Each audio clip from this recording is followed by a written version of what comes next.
Dale, gracias. Nosotros vamos para allá.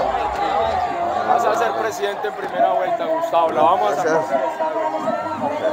Somos los de primera línea jurídica. Yo soy abogado de la Nacional. Gracias. ¿Cómo estás? ¿Qué? Bien, gracias a Dios. ¿Cómo me lo van tratando? Eso veo. Ay, de nuestro estás. Ay, qué chévere. Gracias. Hermoso. Gracias. Hola, ¿cómo estás? Bien. Gracias. Hola, ¿cómo estás?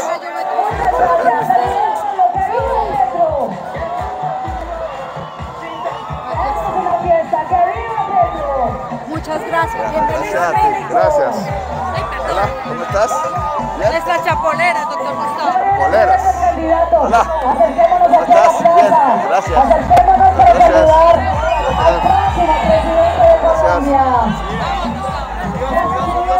Bueno, gracias. Gracias. Empecemos primero, subamos. Gracias. Bienvenido, señor. Muy bien. Muy bien. Esto hay que llevarlo. Bienvenido nuestro candidato. ¡Viva! ¡Viva! Gracias. ¡Viva! Mi hermana, mi hija, mi familia. Aquí está. Señor Petro, el Quindío lo recibe con aprecio y cariño. A sacar una foto. Señora Lucelena, candidata, unas palabras. Hay emoción en el público. Muy buenas tardes a todos. El Quindío quiere cambio. ¡Que viva el pacto histórico! ¡Que viva Gustavo Petro! ¡Que viva la Cámara de Representantes por el pacto histórico en el departamento del Quindío! Bienvenido, doctor Gustavo Petro, a la Plaza de Bolívar de Armenia.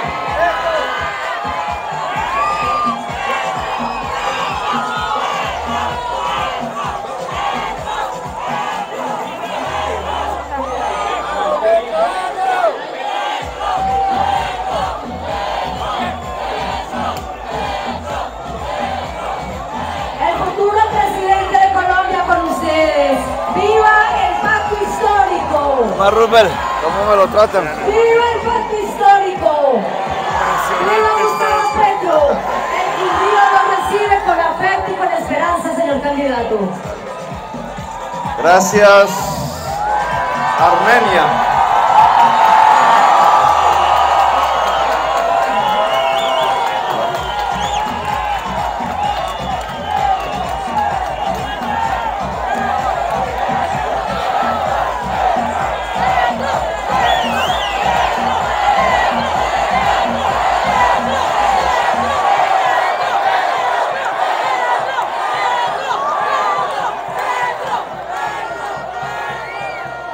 Les agradezco a todas, todos ustedes su presencia.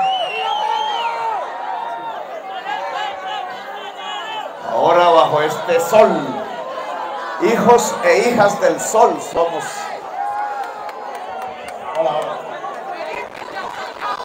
Ya habíamos venido la campaña del 18, habíamos llenado esta misma plaza.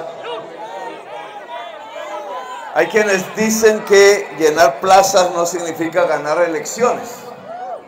Sobre todo quienes se roban las elecciones, dicen eso. No movilizan, pero sí sacan los votos en las urnas. En aquel entonces, realmente sí llenamos esta plaza.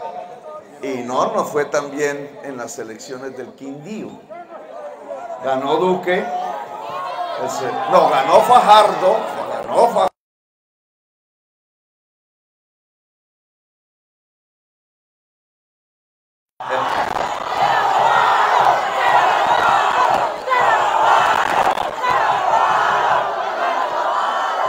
En aquel entonces, la mayoría que votó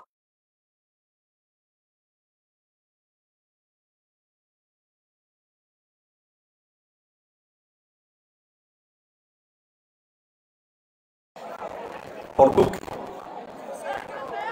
Y eso explicó en cierta forma el que Duque sea hoy todavía el presidente.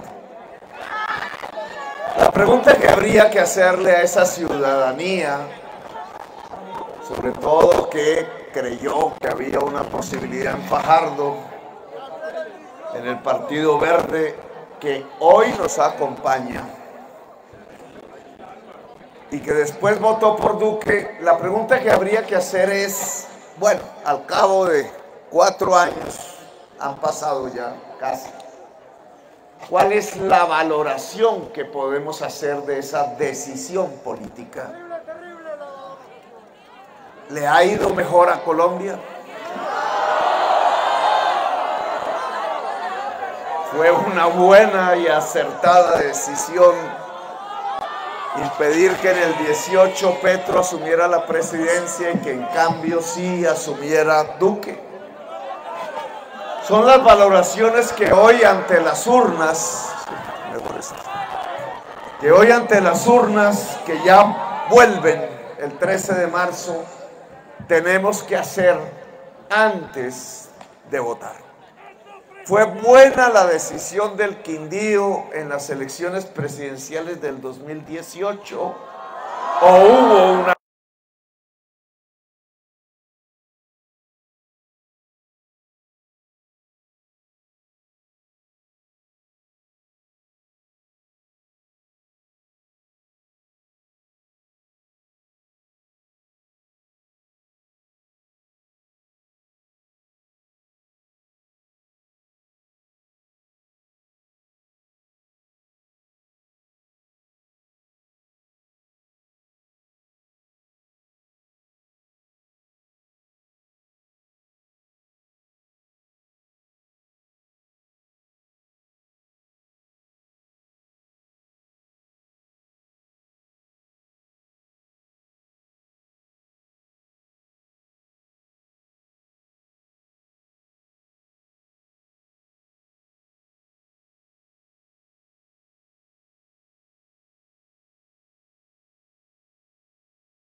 Eso que hizo Trump, que fue lo que propusimos nosotros en el Congreso de la República y perdí por un voto.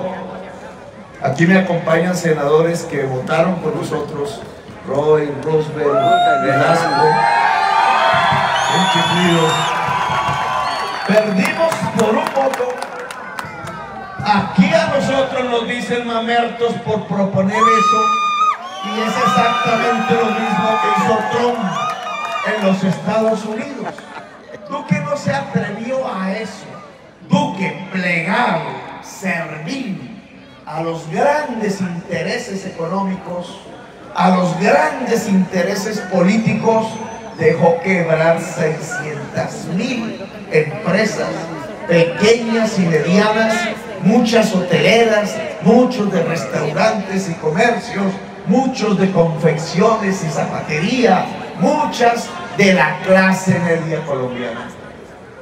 Por un lado cerraba las empresas, quizás es la fuerza más expropiadora que ha existido en la historia de Colombia.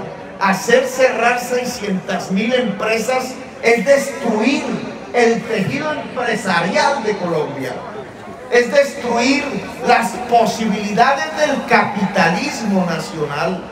Y lo hizo no porque existiera el virus, que en todas partes existía y no pasó lo mismo, sino lo hizo por entregarle el recurso público, el de todas y el de todos, a las 1,000 más grandes empresas amigas de él y a los 5 más grandes banqueros de Colombia. Las 600,000 empresas echaron las trabajadoras, porque en mayoría eran mujeres jóvenes, cabeza de familia, con niños, bajo su responsabilidad única. Las echaron a la calle, y entonces tenemos un doble fenómeno que se ve en Armenia y se ve en el Quindío, pero que es el de toda Colombia. Una clase media que se empobrece y una clase que era trabajadora, que quedó en el desempleo, sobre todo de mujeres, de jóvenes, y una niñez que quedó con el hambre. El hambre empezó a crecer en Colombia. Colombia empezó a convertirse en estos últimos años en el país del hambre. ¿Quién lo dijera? La FAO no se equivocó cuando dijo que 20 países del mundo, la mayoría africanos al sur del Sahara, estaban al borde de la hambruna, y puso como único país de Sudamérica a Colombia. Al punto de la hambruna, ciudades del hambre como Barranquilla, que el 70% de la población no come 3 veces al día. Familias pobres en los barrios populares que cazan iguanas para asarlas y poder comer, porque un kilo de carne vale 50,000 pesos. ¿Y quién puede comprarlo en Colombia? Alguien, pero no la mayoría del pueblo. Una alimentación que sí está en los supermercados, pero que la mayoría de la población no puede comprar la cabalidad para nutrirse. Un país que quedó en el hambre, no porque se hubiera convertido en un desierto, no porque se hubiera extinguido el agua de pronto, no porque hubiéramos olvidado de la noche a la mañana coger un asadón, hacer un surco o sembrar semillas debajo del sol, se nos hubiera olvidado cultivar, sino porque una mala política ha hecho que en medio de la exuberancia, que en medio del verde y del agua y de la fertilidad de las tierras, que en medio de una cultura agraria de la que somos hijos e hijas, Colombia tenga hambre. Una mala política que fue peor que el virus. Por eso en Colombia nació una mutación del virus propiamente colombiana, y que menos mal no pasa las fronteras. Al lado del COVID-19 surgió Duque 19.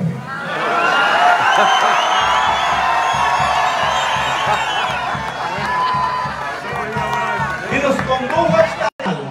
Lo cierto es que Duque es la expresión final de varias décadas de algo que ha fallado en Colombia, que hoy saca a relucir la desnudez de la debilidad y del raquitismo de lo que nos ha gobernado hoy en Colombia. No es solamente estos 4 años, es que la agricultura colombiana ya se venía destruyendo desde hace 3 décadas. El Quindío es testigo. Es que a partir de fundamentalismos ideológicos casi que histéricos, habían dicho que la libertad mundial de los mercados traía el máximo de bienestar y resultó que trajo fue la crisis climática, la posibilidad de extinción de la humanidad y el hambre donde se produce comida. Porque importamos la comida, porque nos dedicamos a traer el maíz y la papa y hasta el café, el arroz, los nutrientes importados. Y creíamos que eso era lo mejor y utilizamos la riqueza petrolera y carbonera cuando existió, ya no existe, para traer e importar lo que podía producir el pueblo colombiano. Eso no es solamente de este último gobierno, viene desde hace 3 décadas. Es que se importan las camisas por montón y los zapatos y los pantalones y el cuero y el textil, e importas el maíz y el café, pues lo que vas matando en Colombia son los trabajos, la producción. Se colocó en una balanza más o menos en estos 30 años, ¿qué era más importante? Si traer dólares exportando petróleo y carbón, pero también matando los puestos de trabajo en Colombia, o era más importante los puestos de trabajo en Colombia. Balance final: nuestros gobernantes, sus dirigentes políticos y económicos decidieron que era más importante que llegaran dólares a conservar los puestos de trabajo.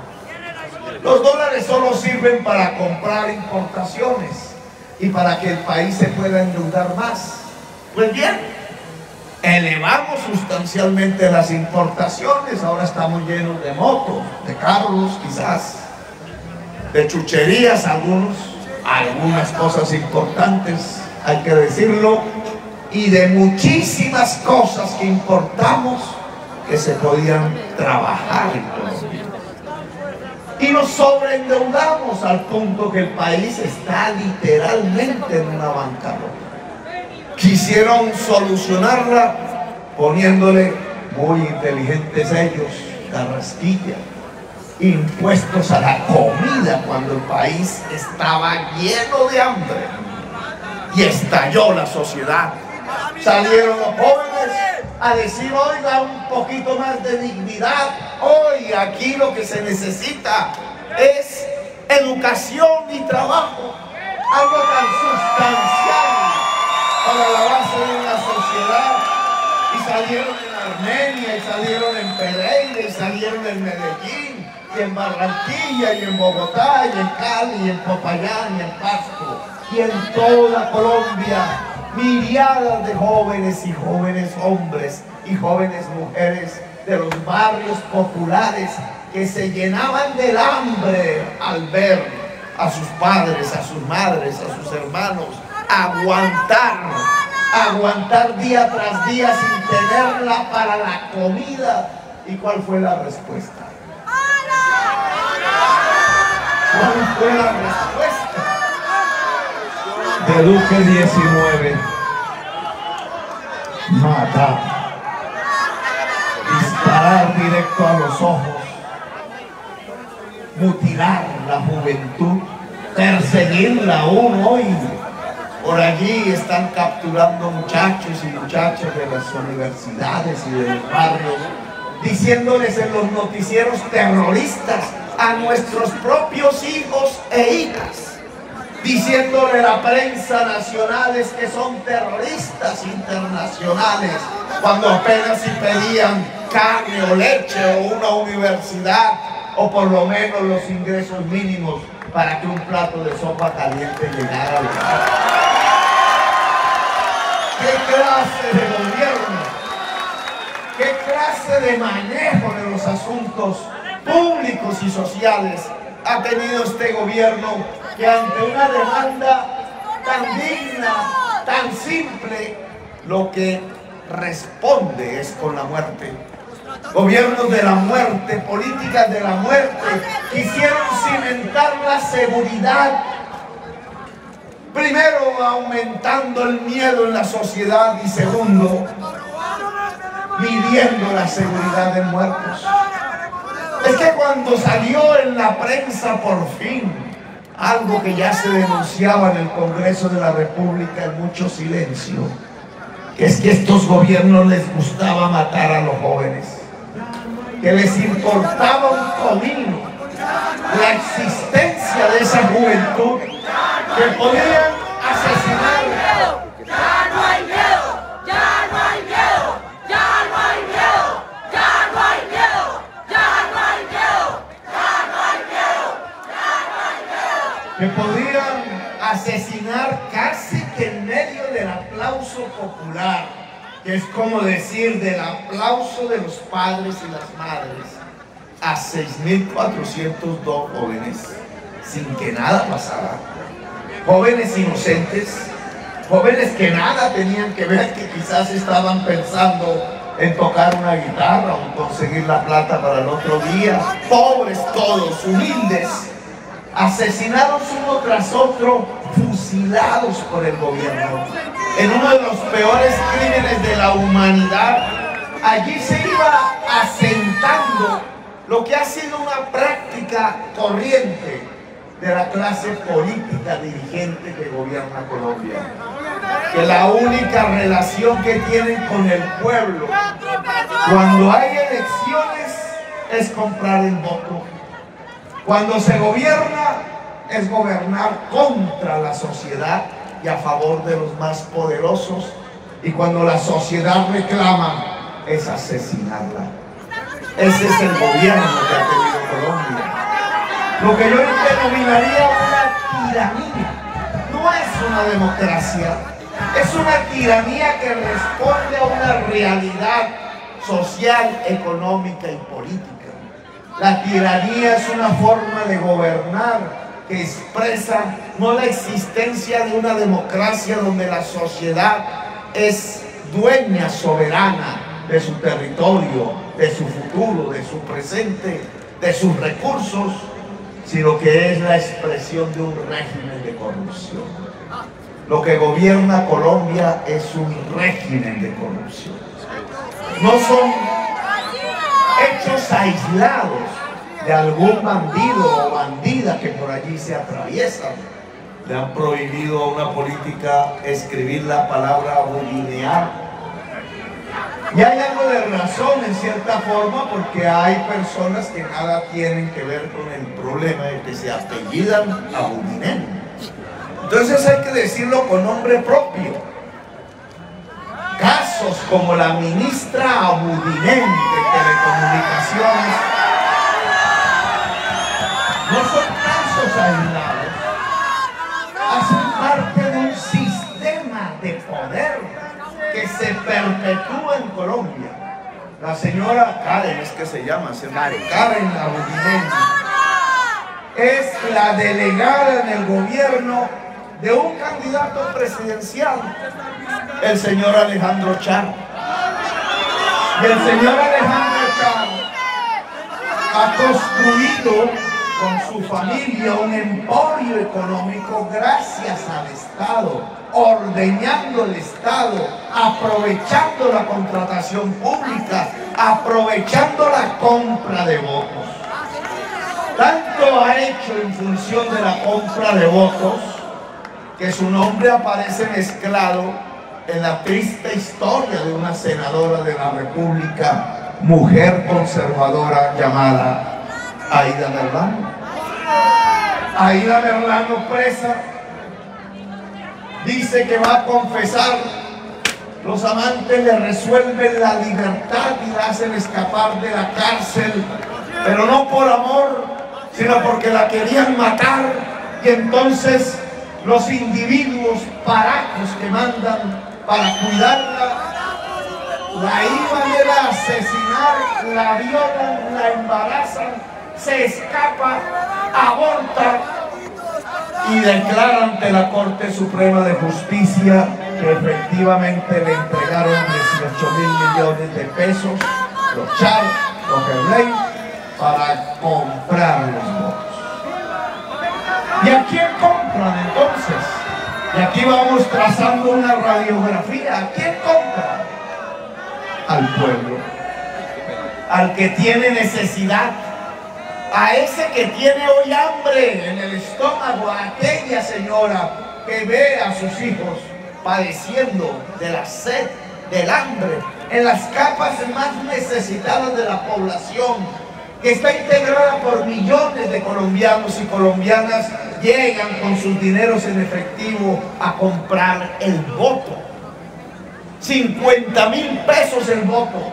Claro que Aida necesitaba 18.000 millones, porque necesitaba comprar 100.000 a 50.000, que le da 5.000, pero los capitanes que llaman líderes se roban la mitad, entonces necesitaba otros 5.000, pero además ella quería otro tanto. 18.000 millones de pesos para una curul. Imagínense cuánto valen 53 curules para hacer mayoría y hacer las leyes de Colombia. Y 86 representantes a la Cámara. Hagan la multiplicación en una celular, en la calculadora, y los ceritos no alcanzan. Son billones de pesos que salen ¿de dónde? Salen en primer lugar de lo que se han robado.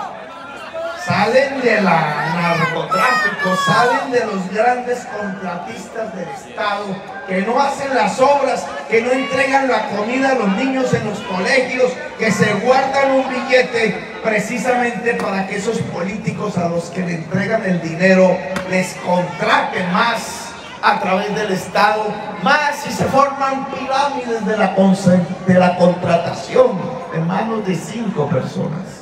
Se concentra la riqueza del país en manos de 5.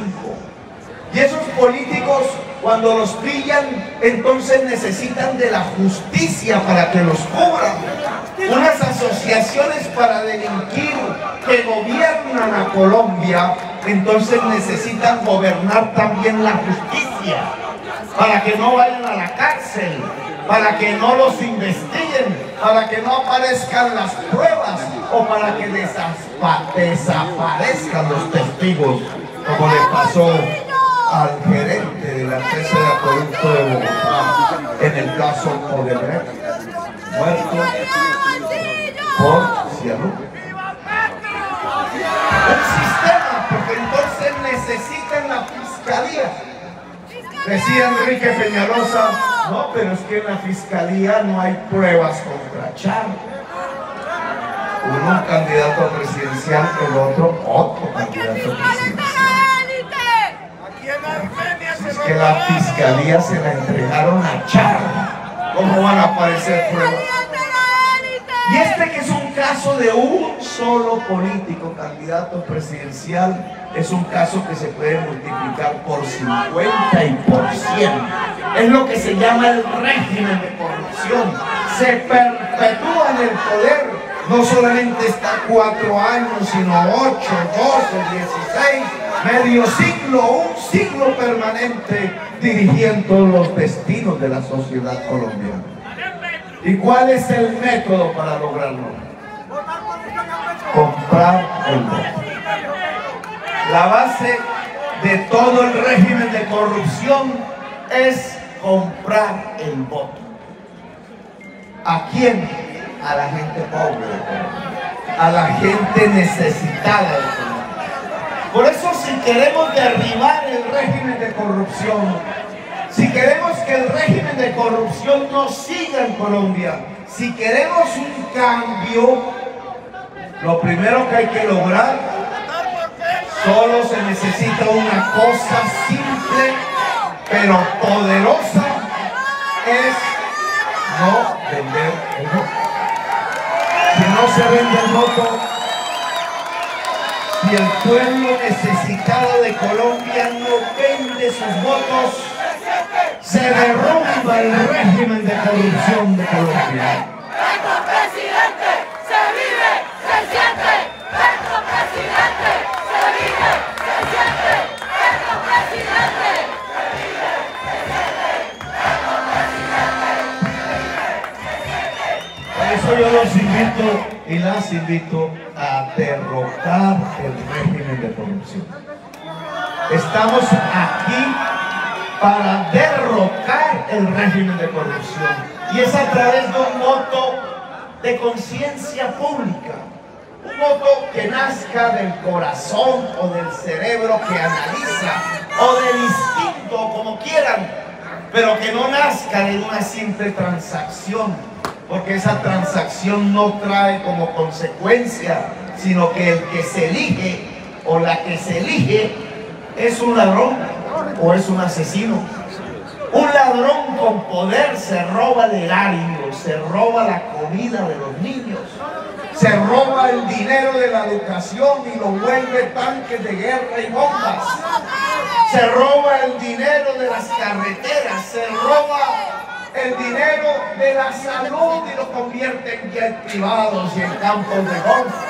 Un ladrón acaba con las posibilidades de progreso de la sociedad, pero un asesino en el poder logra proteger al ladrón en el poder, matando al pueblo. El que vende el voto está eligiendo al asesino de sus propios hijos. Por eso ellos disparan directo a los ojos. Por eso mataron 6.402 jóvenes. Por eso el balance final de la actual violencia colombiana son 200.000 muertos a lo largo y ancho del país, sin que a esa clase dirigente les haya importado el que Colombia haya sido víctima de un genocidio. La tiranía y el régimen de corrupción no solamente gobierna gracias a la compra del voto, sino matando al elector, atemorizando al elector, construyendo un régimen de terror. Si derrocamos este régimen, entonces, o para derrocar este régimen, entonces, solo necesitamos ir el 13 de marzo a las urnas. Ya no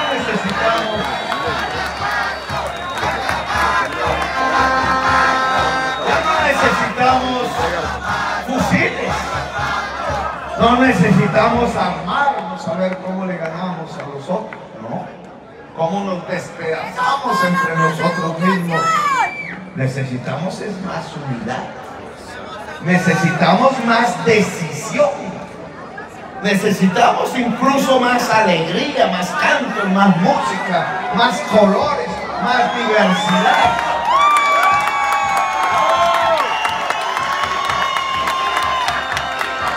Petro, amigo, Quindío está contigo.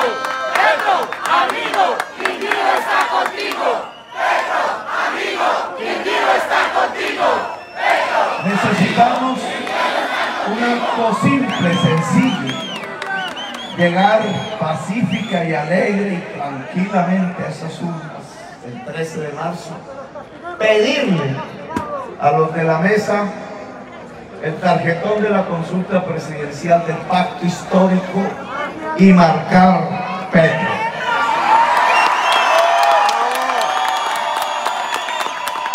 Si Petro saca millones y millones de votos y queda por encima de todas las demás consultas, yo les garantizo que ganamos en la primera vuelta presidencial.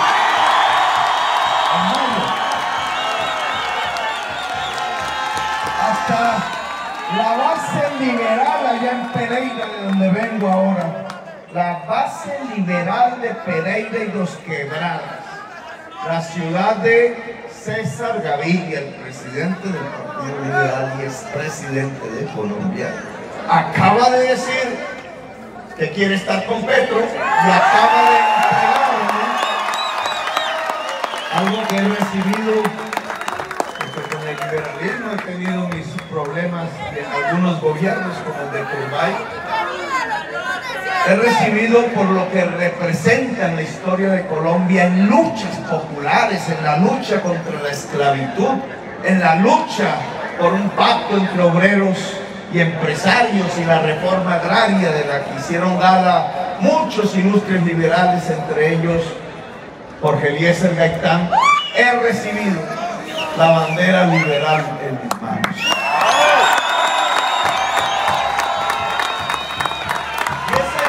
Corriente de población es porque ya empieza a sentir la certeza, no la duda, no la posibilidad, no simplemente la ilusión, sino la certeza de que vamos a ganar la presidencia de Colombia la primera. De que se acerca el primer triunfo popular en 2 siglos de vida republicana.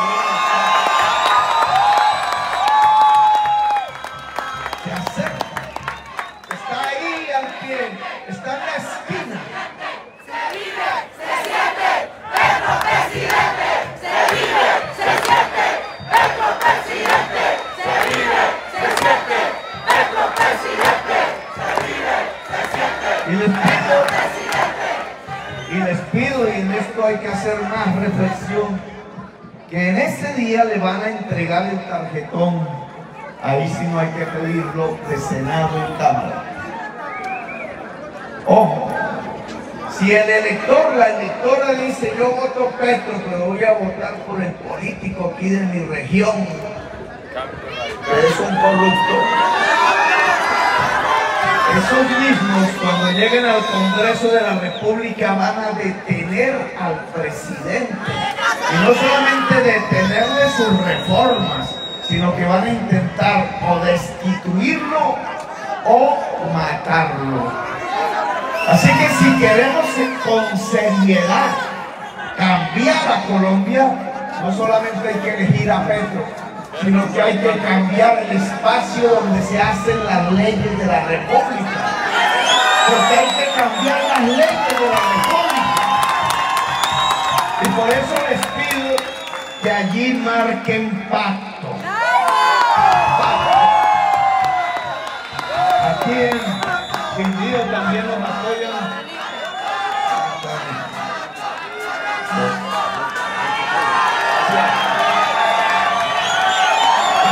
Que deberían juntarse las fuerzas. Hay que luchar hasta por unir.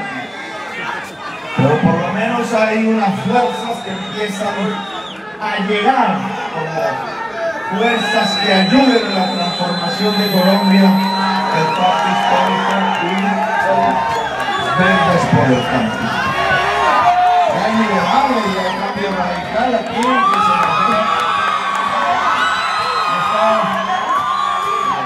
ya empezando la U, que se junta.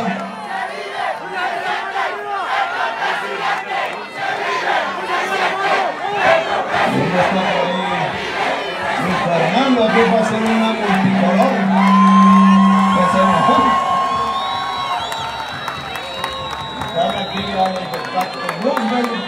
Roosevelt es uno de los senadores más profundos y decentes que he conocido.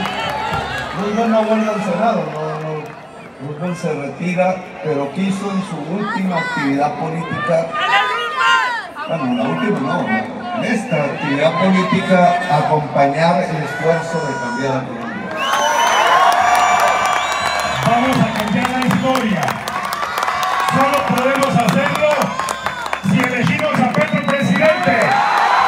No hay otro camino. Petro presidente. Y esto es un reflejo político electoral. También se vive en las fuerzas diferentes de la sociedad. Empresarios que llegan, empresarias, campesinos, campesinas, trabajadoras, gente sin ningún empleo tratando de ver qué hacer gente en el rebusque, como la mayoría de los colombianos y las colombianas. La mayoría de los colombianos están en el rebusque hoy, tratando de sobrevivir. Niños, jóvenes y viejos, sabias y sabios, y juventudes que estudian lo que no estudian, la diversidad de Colombia, negra, indígena, la diversidad de todos los colores y las tonalidades en la piel, esa inmensa diversidad colombiana que necesitamos aglutinar en un objetivo: cambiar a Colombia.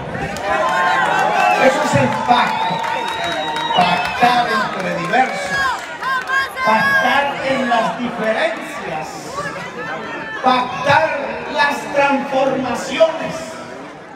Por eso yo he dicho en estas plazas públicas que se llenan una tras otra, ya está la 33 en un mes. No sé si la doña va a ir a alcanzar hasta mayo, pero algunos me dieron una cervecita y casi quedo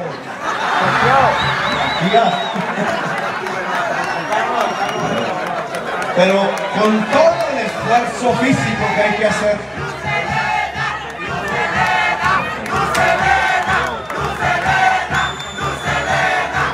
con todo este esfuerzo colectivo, porque no es solo individual, sino que este es un esfuerzo de un pueblo, de una sociedad por cambiar su país. Indudablemente este esfuerzo tiene que terminar en un nuevo contrato social, en una nueva posibilidad para Colombia. Las plazas le hemos dicho a la gente, a los uribistas, a los que votaron por Uribe: no hay que regañarlos ni nada, rectifiquen, bienvenidos son. Hay que decirle: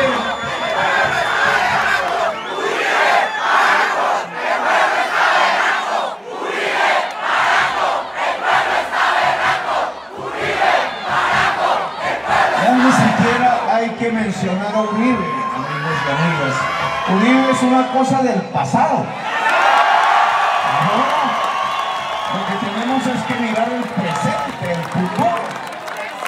Algún día, como le decía yo en la plaza de Magangue, Bolívar, alias La Gata, la paz consistirá en que los nietos de La Gata jueguen fútbol en una esquina del pueblo de Magangue, con los hijos de la gente que trabajaba, que era humilde allí, que incluso fue asesinada, porque en eso consiste la paz, la reconciliación, el perdón con P, de pacto, de paz. ¿Cómo?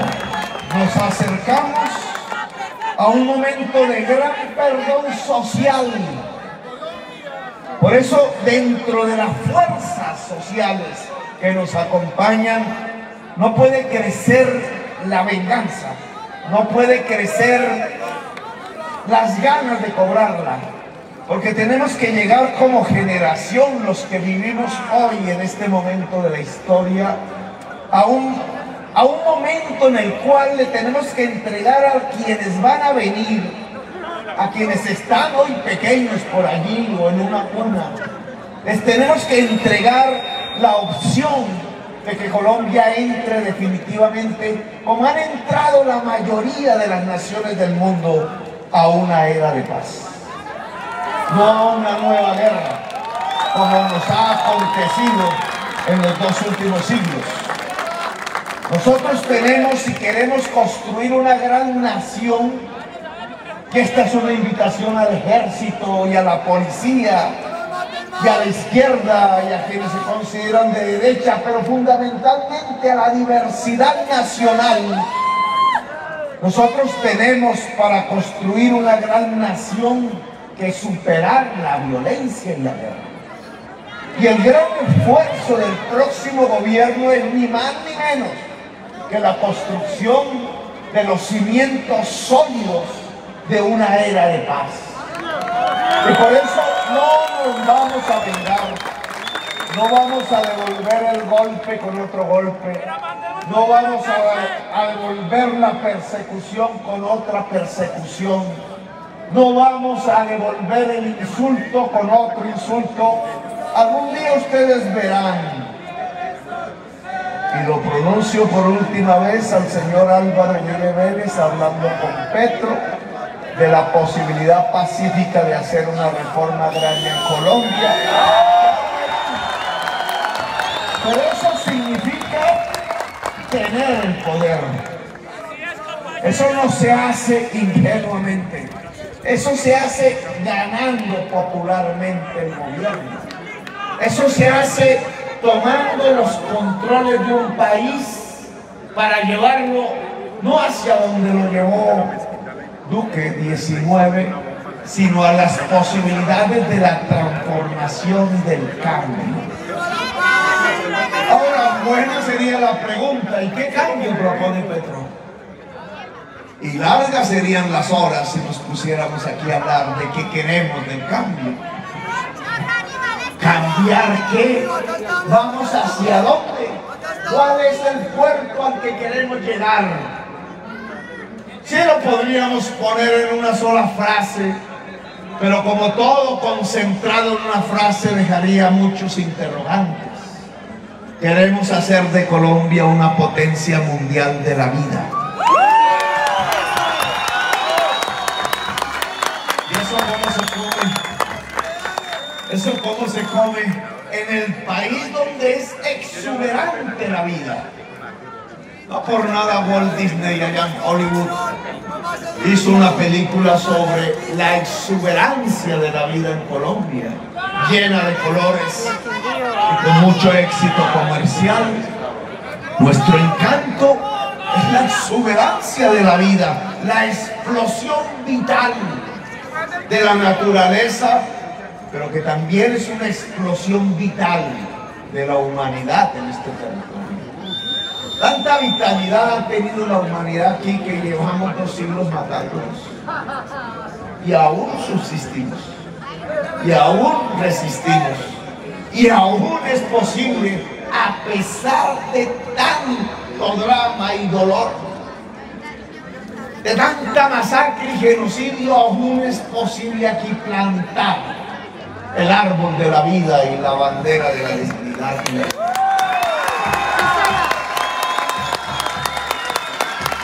Potencia mundial de la vida, ¿hacia dónde? Aquí el Quindío nos enseña, no hay más. El Quindío nos enseña cosas. Gente que quizás ni siquiera ha votado por nosotros, pero que nos está mostrando caminos. El Quindío aquí nos ha mostrado la vitalidad de la lucha por el agua, por ejemplo.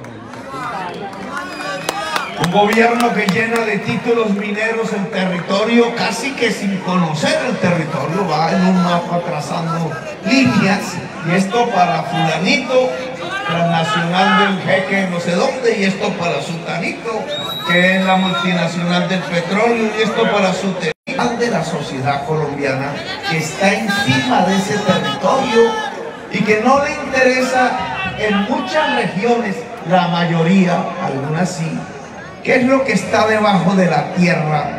Sino cultivar la tierra. Hay una relación estrecha entre el ser colombiano y la tierra, que nos viene de los indígenas quizás, que quizás nos viene de los afros que llegaron aquí a la fuerza y se mezclaron en nuestra sangre, que quizás viene de los pueblos árabes más en su instinto comercial, que también llegaron a nuestra tierra y recién descubierta por los españoles. Quizás dentro de esos mismos españoles, muchos de ellos siervos de la tierra convertidos en marineros a la fuerza, que venían aquí y descubrían esta exuberancia y nunca se devolvieron. Siempre quisieron quedarse aquí, porque esta es la tierra del encanto de la vida. No se equivocaron.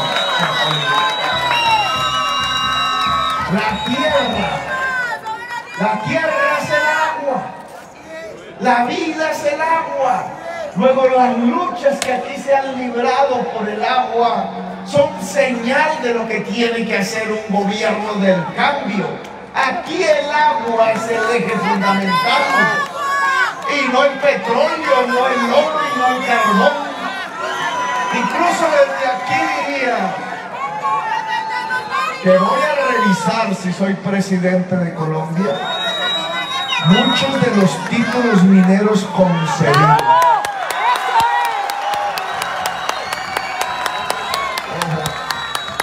Ojo que ya alguna por allí va a decir expropiador. Y tengo que entregarlo. Por ahí anda unas grabaciones. Pareciera de un taxista, pero es de un empresario de taxis. Que me escucha una entrevista con una periodista muy famosa.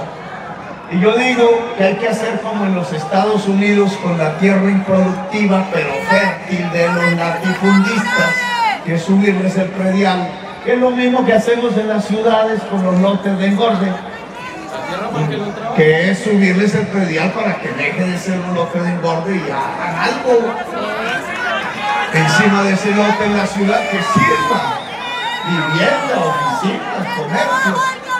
Pronuncio eso y digo que es de Estados Unidos, y el empresario del taxi dice a sus taxistas: oigan, pongan la emisora, Petro está diciendo que va a expropiar las casas y que va a hacerlo de Venezuela.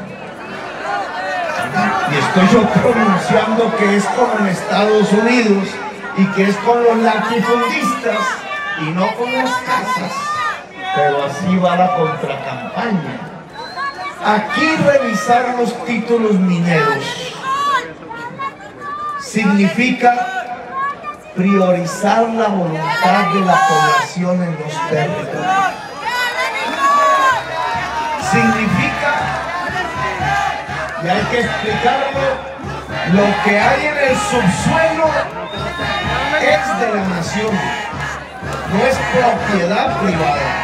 Lo que hay debajo del suelo de la tierra, dice la Constitución, es de todo el pueblo colombiano. No es propiedad privada.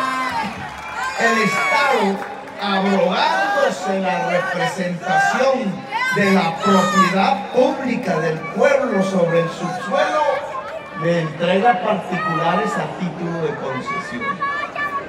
Pero eso debe depender del pueblo. Si un pueblo en un territorio no quiere que le destruyan su quebrada de agua con que irriga los campos y de la cual toma, porque hay una mina de oro o una explotación petrolera, ese pueblo tiene la razón porque es el genuino copropietario de lo que hay debajo del suelo. Si no quiere eso, si no quiere el agua, quiere la agricultura, quiere el trabajo, esa decisión de la población no solamente debe ser tenida en cuenta, sino que debe ser una orden para el gobernante, porque el gobernante es un mandatario, un mandadero. El mandante, el que da la orden, es el pueblo en una democracia. Una potencia mundial de la vida significa que la gente pueda trabajar, que la gente pueda ser productiva. En el siglo XXI, las condiciones para poder producir son las mismas que en el siglo XX, solo que se necesita más conocimiento, solo quizás que se necesita capital, solo que más se necesita espacio, incluso virtual, conectividad, no que se la roben, tierra fértil y agua. Las condiciones para poder producir han sido concentradas en Colombia. A Colombia la vienen organizando en torno a 5 personas que se quedan con los contratos, que se quedan con el agua, que se quedan con la tierra, incluso a sangre y fuego, que se quedan con la educación de calidad. Explíquenme ustedes, ¿por qué un hijo de ustedes, cualquiera de los que tengan aquí hijos e hijas, no puede estudiar una educación con la misma calidad o mejor que los que pueden pagar 20 millones de pesos para entrar en los Andes. Explíquenme en una democracia por qué ese derecho a saber, en la cúspide del saber, no lo puede tener la mayoría de la juventud colombiana. Eso se llama concentrar una condición para enriquecerse, que es el saber, una condición para producir y trabajar. Y si en Colombia han concentrado la tierra y el agua, incluso aprovechándose del aguacate, aquí en el Quindío vienen concentrando la tierra. En la selva amazónica están quemando la selva para concentrarla. En latifundio sin vacas siquiera, tirándose la opción de vida de la humanidad. En el Caribe y en el Magdalena Medio, ustedes lo que ven son inmensos latifundios en una mata de yuca. En el Magdalena Medio, si van de noche, o aquí cerca, por la carretera aburrida, no solamente porque es recta y si se duerme adiós, sino porque no hay una sola luz en el campo, una boca negra que durante horas hay que transcurrir a 100 o más kilómetros por hora, porque no vive un solo campesino en la región. No vive nadie en ella, como decía la canción. Las casas campesinas quedaron abandonadas, desalojaron a la gente a la fuerza, concentraron la tierra, pero no para producir, sino simplemente para tenerla. Y una tierra fértil que no produzca, ¿para qué sirve? ¿No le está quitando la comida a los niños? El que hace eso no le está quitando precisamente la comida a la humanidad. La función social de la tierra fértil es producir la nutrición de la sociedad colombiana, las condiciones para poderse enriquecer, que son las condiciones para poder trabajar. Esas condiciones son tres: tierras, espacio y conectividad. Educación, y por eso planteamos un sistema de educación pública superior de calidad, presencial, gratuita, que permita por su tamaño, usando las actuales universidades públicas, que ningún joven se quede sin universidad. Me decían populista por eso. No, así es Corea del Sur. Y así es Francia, y así es Alemania, y así es España, y así es Estados Unidos, y en Argentina hay educación pública gratuita, siendo incluso hoy más pobres que nosotros, porque nosotros no. Es un problema de prioridad. ¿Saben cuánto vale el que toda la juventud pueda ingresar a la educación superior en Colombia? 14 billones de pesos anuales, y el presupuesto nacional es 350 billones de pesos. ¿Podemos o no podemos? Podemos, sí podemos. ¿Saben cuánto vale?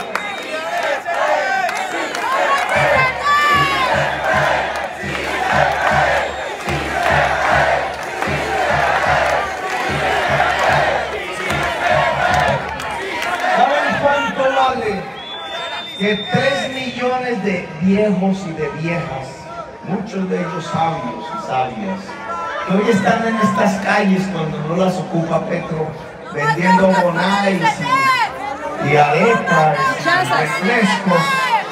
¿Saben cuánto vale que esos 3 millones de personas que ya no pueden realmente trabajar, que le han entregado a Colombia trabajo, riqueza?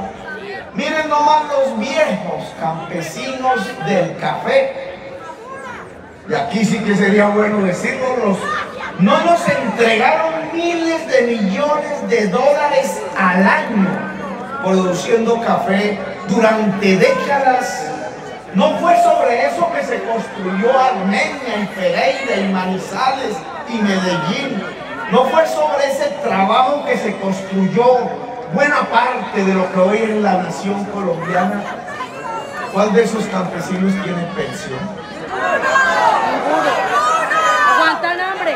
Explíquenme ustedes, y ellos deben ser la mayoría conservadores, o eran, quizás votan por Duque, pero explíquenme ustedes este hecho de justicia. Si la riqueza de Colombia antes de que apareciera la cocaína, el petróleo y el carbón, era el café, y fueron décadas, desde 1930 cada vez más para acá, que nos sostuvimos todas y todos y el Estado del café. ¿Cómo es posible que esos campesinos que hoy son viejos, ahí eran jóvenes, no tengan pensión? No hay nadie que les dé pensión. No cotizaron. La Federación de Cafeteros le importó un bledo porque su negocio era vender café en grano. Ni siquiera se atrevió a instalar las condiciones de la industrialización del café, que era como más hubiéramos ganado y que es un compromiso de este gobierno del cambio. Pero ¿dónde están los fondos para darle pensión al campesinado cafetero envejecido de Colombia? Bueno, yo digo, ¿cuánto vale darle a esos señores y señoras del café hoy viejos, ya quizás sin cafetal, ya por ahí arrinconados en alguna casa o en las plazas? ¿Cuánto vale a esos 3 millones de viejos y de viejas que no tienen para un plato de sopa, que se rebuscan en la calle? Quizás algunos los cuidan todavía sus familiares, muchos solos, nostálgicos, muchos alcoholizados en los pueblos antiguos, abandonados de su juventud, que mueren con sus propios pueblos. ¿Cuánto vale darle media pensión de salario mínimo? Las cuentas son fáciles de hacer, no hay que ser muy economista por magíster. Si vale 1 millón el salario mínimo en términos generales, 500.000. 500.000 por 3 millones, ¿cuánto da?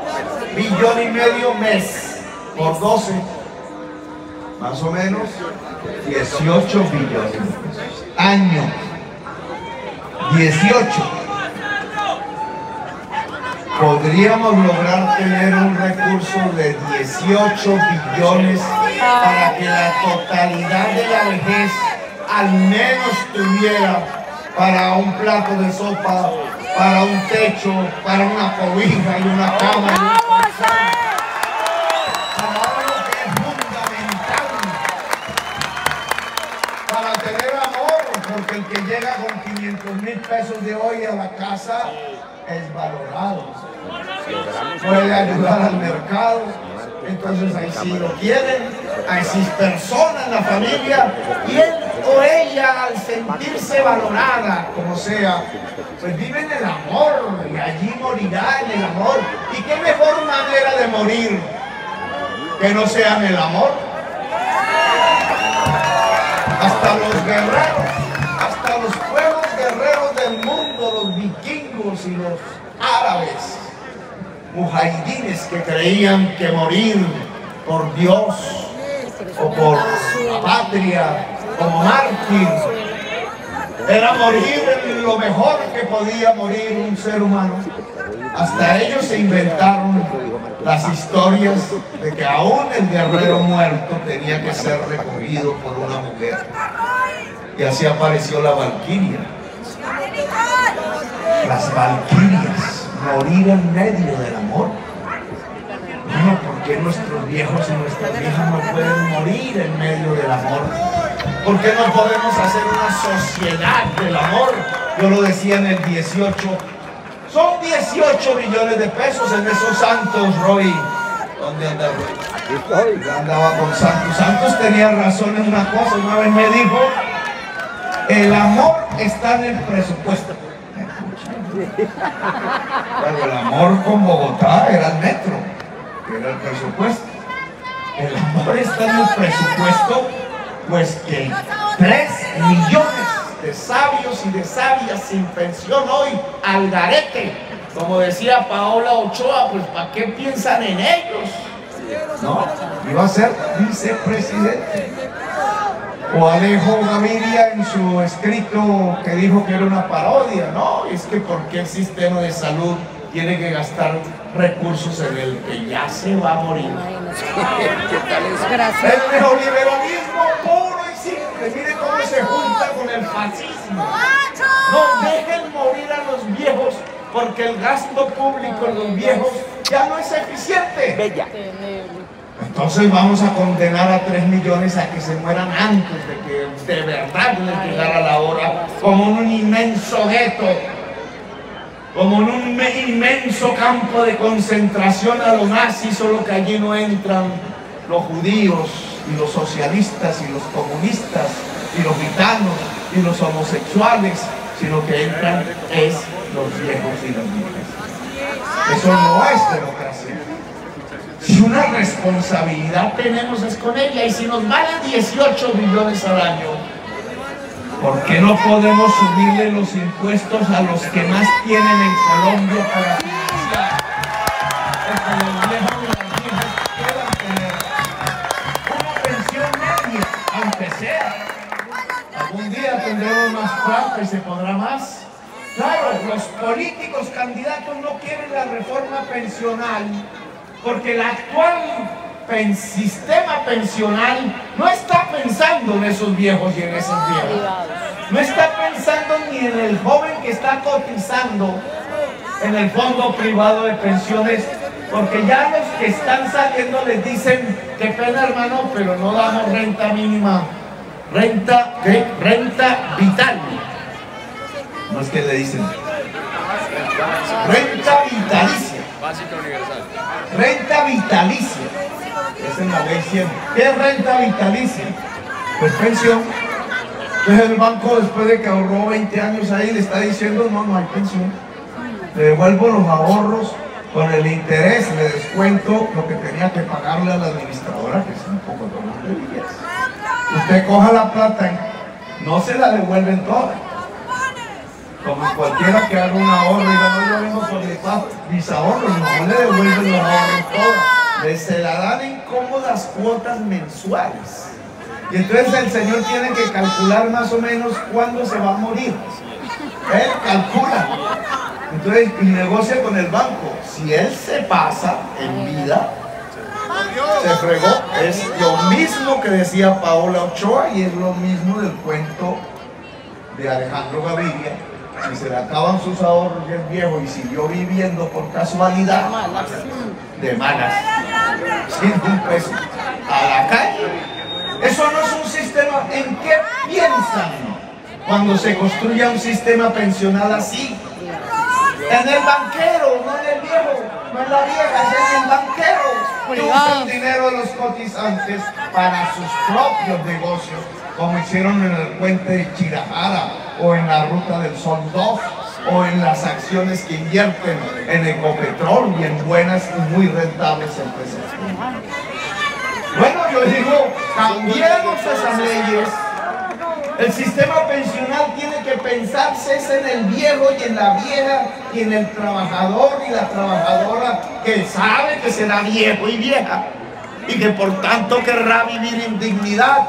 Una de las cosas que me preciaré cuando salga de la presidencia de la República es que esos viejos campesinos cafeteros que le dieron durante un siglo riqueza a Colombia tengan pensión.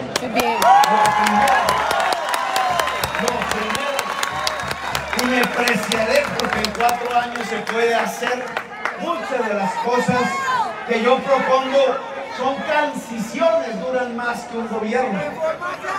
Construir una sociedad del conocimiento dura más que un gobierno. Lograr que la economía gire alrededor de la producción de alimentos, la agroindustria y que se industrialice el país dura más que un gobierno. Lograr una red férrea nacional. Y hay que decirle a los camioneros que les dicen mentiras cuando les dicen que si hay trenes no hay camiones, porque ningún país del mundo que tenga trenes se quedó sin camiones. Entre más trenes, más camiones, porque entre más trenes y camiones es porque hay más producción y por tanto más carga. Muchas cosas duran más que un gobierno, pero nosotros tenemos que poner los puntos de no retorno. Me lo enseñó la experiencia del metro de Bogotá. Yo muy caballeroso, muy decente, creído que el próximo alcalde iba a continuar los estudios de la principal obra de infraestructura de esa capital. Y los dejamos completicos, listicos, hermosos. Y llegó el otro y dijo, no, eso no, porque estaba prendado del interés particular de los operadores de los buses. Yo aprendí de la experiencia, entonces no puede uno ser tan caballeroso. No les puede uno dejar en la boca lo que hubiera podido ser la presidencia de ese alcalde. Porque donde ese alcalde haga el metro de nuestros estudios, hoy sería el principal candidato a la presidencia de Colombia. Pero tanto les llena de sectarismo, de revanchismo, de elitismo, que entonces dijo, no, ese Petro indio, no le voy a aceptar los estudios, no voy a dejar que en la placa quede su nombre. Cambiamos el proyecto y empezamos otro. Ahora no tiene ni el 1% en las encuestas. Y el Contralor le cayó encima. En 4 años sí podemos dejar puntos de no retorno. Puntos en donde el país realmente comience una era diferente, una transformación. Claro que podemos subir aranceles para proteger en donde hay puestos de trabajo en Colombia. Claro que podemos volver a producir maíz y protejo de las importaciones de maíz. Y podemos volver a industrializar el café. Y podemos tener papa y no papa canadiense. Y la papa colombiana es más rica que la papa canadiense. Podemos tener nuestra soberanía alimentaria. Es que un país, por razones de seguridad simple, a quienes les gusta la palabra seguridad, mira, hay 3 condiciones para una seguridad en primer lugar. Y no parecen estridentes, o sí parecen estridentes, cuando a las personas que se les habla de seguridad solo les aparecen a mente ametralladoras, tanques y cárceles. Un candidato presidencial dijo, voy a hacer una ciudad cárcel y que la gente presa se defienda ahí dentro de la ciudad por sí misma. Eso se llama gueto y se lo inventaron los nazis. Y eso puede traer votos, pero sepan que es como estar votando por un Hitler. Porque un gueto, la cárcel no es para hacer gueto, la cárcel, y la voy a llamar así, la cárcel universidad, es para rehabilitar y socializar a quien cometió crímenes. Puntos de no retorno, claro que podemos proteger, porque la política de seguridad en primer lugar, en primerísimo lugar, es que la gente no tenga hambre. Así es. Mira, les puedo garantizar mi experiencia como alcalde, los números que vi. Es que si la gente tiene su estómago lleno, Así es. no es que se acabe el crimen, no voy a cometer aquí una, pero se reduce. El miedo de salir a la calle disminuye, el miedo de la mamá cuando el hijo se va a coger el bus disminuye, el miedo de la niña cuando sale a caminar disminuye. La primera política de seguridad es un plan de urgencia alimentaria para acabar el hambre en Colombia. Y eso implica proteger nuestra producción alimenticia. La segunda política de seguridad es que en este país se produzcan los nutrientes suficientes para alimentar la sociedad colombiana. Miren lo que pasa en Venezuela. Una pelea política, se agarraron, les bloquean el país y no saben producir una mata de yuca, no saben producir los campos, no sabían utilizar la tierra, vivían fácil del petróleo y con el petróleo más alto del mundo, pero vino el bloqueo y no tenían cómo comer y tuvieron que irse de su país. Aquí tenemos que tener nutrición y aquí debemos tener la educación. Democratizar la economía es el objetivo que nos proponemos.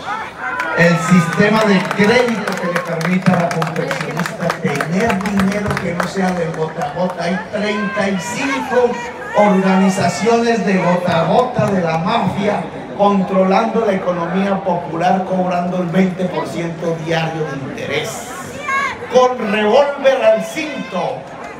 ¿Ustedes creen que así se puede trabajar de verdad? ¿Por qué no la banca pública puede reemplazar el gota a gota? Si le pagan al gota a gota 20% diario, porque a la banca pública no se le puede pagar el 1% mensual. Podríamos potenciar la economía popular y democratizar el saber. Claro que en mi gobierno podemos hacer saltar el presupuesto de la educación de tal manera que se pueda plantar las posibilidades de 3 años de preescolar en los colegios y las posibilidades de un sistema de educación público gratuito, de educación superior para toda la juventud. Esto es lo que se llama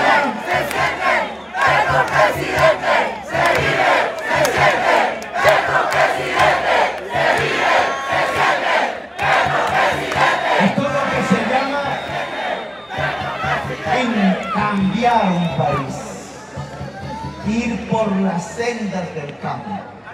No las sabemos todas, pero con ustedes acompañándolo, gobernando con los movimientos sociales, gobernando con el pueblo y los territorios concretos, nos la vamos a saber, quizás no todas, pero sí la mayoría.